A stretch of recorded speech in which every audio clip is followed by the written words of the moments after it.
Librarian and Storyteller, Puda, Belpre. Words by Annika Dalmé Denise. Illustrations by Paulo Escobar. Puda Teresa Belpre leaves her home in San Juan for a visit to Nueva York.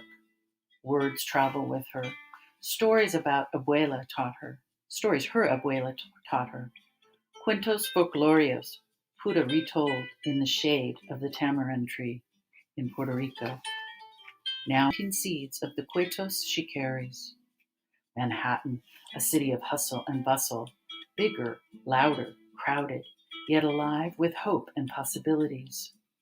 What began as a visit to celebrate her sister's wedding becomes the first steps in a new land, y una vida nueva for Puda. She works first in a garment factory, but it has cold floors and hard edges, not the soft, fertile ground where seeds take root. Then, a golden opportunity. The library needs a bilingual assistant. Puda speaks Spanish, English, and French. But where are her abuela's stories? Not one folktale from Puerto Rico is on the shelves. How lucky for the library that Puda has story seeds ready to plant and grow. In the children's room, she lights the candle story hour and begins. Her eyes dance, her voice sings. Puda's words paint a picture of a little house with a round balcony where Martina, a beautiful Spanish cockroach, meets Perez, a handsome and gallant mouse. A tamarind tree.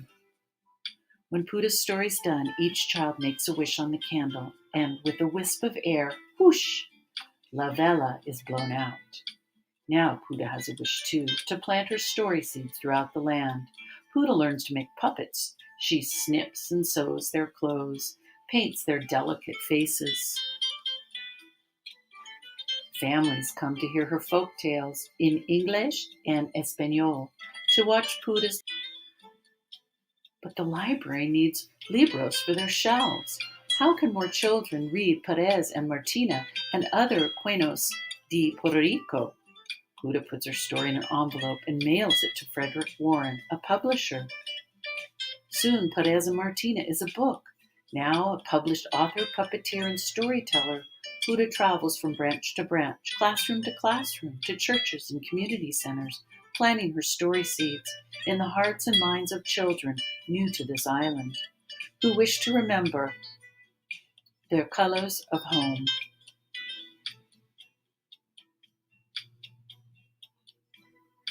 Writing, learning, speaking, teaching, traveling, Puda does not slow down until, like the beautiful Martina, she meets her Perez.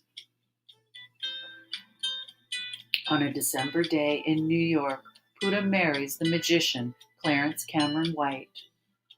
Una away from the library, she decides 1 year to start a new life as a wife. But a year stretches on. Together they travel to new cities. Clarence plays his music. Puda. They are happy years of music and writing, separations and reunions, friends, family, and stories always. Until on a June day in New York, Clarence stops playing his music, and Puda's story must begin again.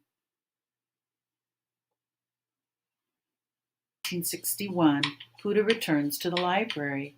There are now other storytellers who make puppets dance. Who reads Perez and Martina, The Tiger and the Rabbit, Juan Bobo and the Three Magi, and many more of Puda's stories to the children. The seed she has planted, the roots that grew shoots into the open air of possibility, have become a lush landscape into which she steps as though she has never left.